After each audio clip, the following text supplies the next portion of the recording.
അല്ല, ഇതിൻ്റെ അകത്ത് നിഷാദെ ഒരു പൊളിറ്റിക്കൽ ആംഗിളിൽ ഇരുന്നു കൊണ്ട് ഭരണപക്ഷം പ്രതിപക്ഷം എന്നുള്ള നിലയിൽ സംസാരിക്കേണ്ട ഒരു വിഷയമായിട്ട് ഞാൻ ഇതിനെ വ്യാഖ്യാനിക്കാൻ ഉദ്ദേശിക്കുന്നില്ല.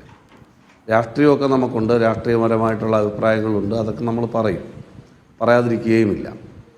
പക്ഷേ എനിക്ക് മക്കളുള്ള ആളാണ്. അപ്പോൾ സ്വാഭാവികമായിട്ടും ഈ 13 വയസ്സുള്ള ഒരു കുഞ്ഞിൻ്റെ മരണം, ആ വാർത്ത വളരെ സങ്കടത്തോടും വളരെ വിഷമത്തോടും കൂടിയാണ് ഞാൻ കേട്ടത്. ആ പിതാവിൻ്റെ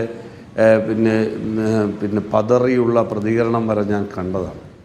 സഹിക്കാൻ പറ്റുന്നൊരു കാര്യമല്ല. അത്തരമൊരു വിഷയത്തിൽ ഇവിടെ ഇരുന്നുകൊണ്ട് അങ്ങോട്ടും ഇങ്ങോട്ടും ഗോക്കിയ വിളിക്കുന്ന ഒരു കാര്യത്തിനൊന്നും ഞാനില്ല. പക്ഷേ സങ്കടകരമെന്ന് പറയട്ടെ, ഇതിനു മുമ്പ് ക്ലാസ് റൂമിൽ പാമ്പ് കടിയേറ്റൊരു കുട്ടി മരിച്ചു. അന്ന് പറഞ്ഞു അന്വേഷിക്കും. ആരന്വേഷിച്ചു? ആർക്കെതിരെ നടപടി സ്വീകരിച്ചു? എന്താണ് അന്വേഷണം? എന്താണ് ഇതിൻ്റെയൊക്കെ മാനദണ്ഡം? എന്താണ് വിദ്യാഭ്യാസ വകുപ്പിൻ്റെ ഉത്തരവാദിത്വം? ഇപ്പോൾ ഇവിടെ എനിക്ക് വേണമെങ്കിൽ അത് CPM-ൻ്റെ മാനേജ്മെൻറ്റാണ് എന്നൊക്കെ പറയാം. അതൊക്കെ വേറെ കാര്യങ്ങൾ, അതിലേക്കൊക്കെ പുറകെ വരാവുന്ന കാര്യങ്ങൾ. പക്ഷെ ഞാൻ ചോദിക്കാൻ ആഗ്രഹിക്കുന്നത്, ഒരു സ്കൂളിൽ ഇപ്പോൾ ഈ കരുനാഗപ്പള്ളി പ്രദേശത്ത് ശ്രീബുത്ത എന്ന് പറയുന്ന ഒരു സ്കൂളുണ്ട്, ശ്രീബുത്ത സ്കൂള്. ആ സ്കൂളിൽ ഇലക്ട്രിക്കൽ വർക്ക്, അവിടുത്തെ നിർമ്മാണ പ്രവർത്തനങ്ങളുമായി നടക്കുന്ന സന്ദർഭത്തിൽ ഒരു കുട്ടി ഓടി കയറി കറണ്ടടിച്ച് മരിച്ചിട്ട് പണി ചെയ്തവർ പോലും പിന്നീടാണ് അറിഞ്ഞത്. ഇതിനൊക്കെ ഒരു എന്താ പറയുക, സംവിധാനമില്ലേ? നമ്മളൊരു റോഡിലൂടെ യാത്ര ചെയ്യുമ്പോൾ ഒരു ചെറിയ കട്ടറുണ്ടെങ്കിൽ, പലയിടത്തും കണക്കാണ്, മൊത്തം ഇടിഞ്ഞ് വെക്കൊണ്ടിരിക്കുകയാണ്, അത് വേറെ മാറ്ററാണ്. പക്ഷേ എങ്കിൽ പോലും ഒരു റെഡ് ബോർഡ് കൊണ്ട് വെച്ച് കഴിഞ്ഞാൽ നമ്മളെല്ലാവരും എത്ര തിരക്കിൽ പോയാലും ഒന്ന് വണ്ടി ഔട്ടിയല്ലേ പോകും. നിർമ്മാണ പ്രവൃത്തി നടക്കുമ്പോഴാകട്ടെ, അപകട സാധ്യതയുള്ള പ്രദേശമാകട്ടെ, അവിടെ പ്രവേശിക്കരുത് എന്ന് പറയുന്ന സൈൻ ബോർഡുകൾ വെക്കാറില്ലേ? മാത്രമല്ല, ഒരു അധ്യയന വർഷം ആരംഭിക്കുമ്പോൾ വളരെ കൃത്യമായി അതിൻ്റെ സുരക്ഷാ സംവിധാനങ്ങൾ, കെട്ടിടത്തിൻ്റെ സുരക്ഷ, കുട്ടികൾ ക്ലാസ്സിലുണ്ടോ, ഒരു അധ്യാപകൻ്റെ ജോലി അത് നിലനിൽക്കാൻ വേണ്ടി, സംരക്ഷിക്കാൻ വേണ്ടി ക്ലാസ്സിൽ വേണ്ട മിനിമം കുട്ടികളുടെ എണ്ണം എടുക്കാൻ വരുമല്ലോ. AEOയും മറ്റാളുകളുമൊക്കെ വരില്ലേ? വിദ്യാഭ്യാസ വകുപ്പിൻ്റെ ഡയറക്ടർമാരുമൊക്കെ വരുമല്ലോ പല സ്കൂളുകളിലും.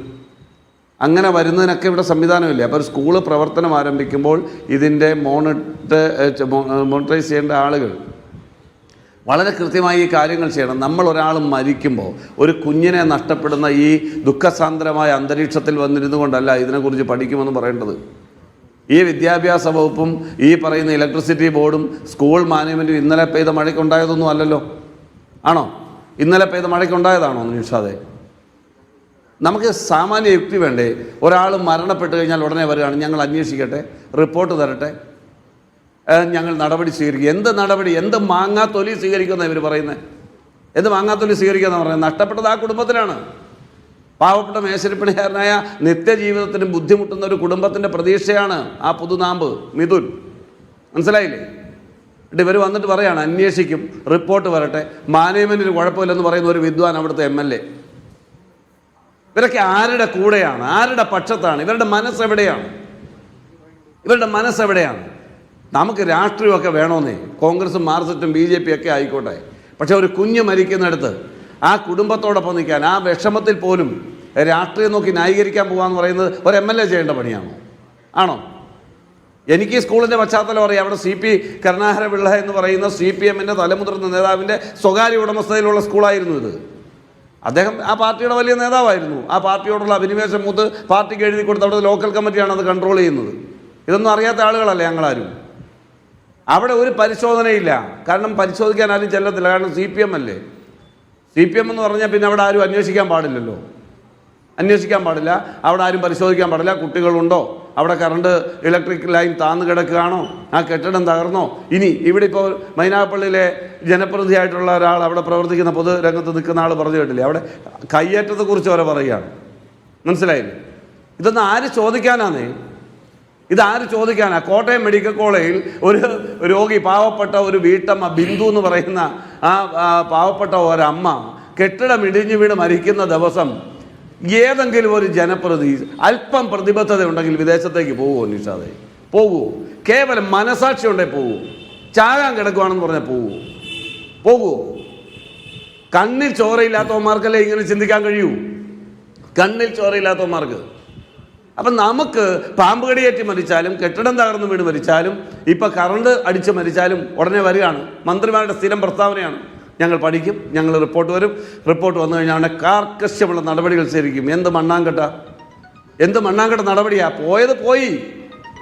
2 ദിവസം കഴിയുമ്പോൾ നമ്മൾ ഈ ചർച്ച ചെയ്യുന്ന നമ്മളാരെങ്കിലും ഒരു ചർച്ച ചെയ്യുമോ? ശരി, സർക്കാരിന്റെ നടപടികളിലെ ആത്മാർത്ഥതയില്ലായ്മ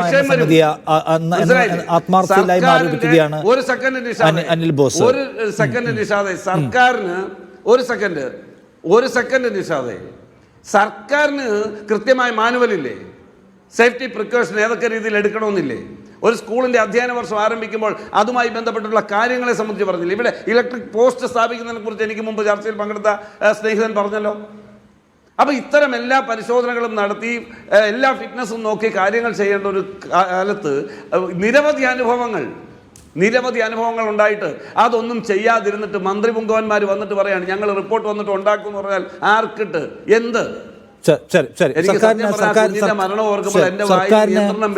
സർക്കാരിന് ആത്മാർത്ഥതയുണ്ടെന്ന് വിശ്വസിക്കുന്നില്ല എന്നാണ് അനിൽ ബോസ് പറഞ്ഞ കാര്യം. ശ്രീ BN ഹസ്കർ, ഇവിടെ ഇത് നിർഭാഗ്യകരമായ സ്കൂൾ മാനേജ്മെന്റിനും ഇല്ല, ഇലക്ട്രിസിറ്റി ബോർഡിനും ഇല്ല.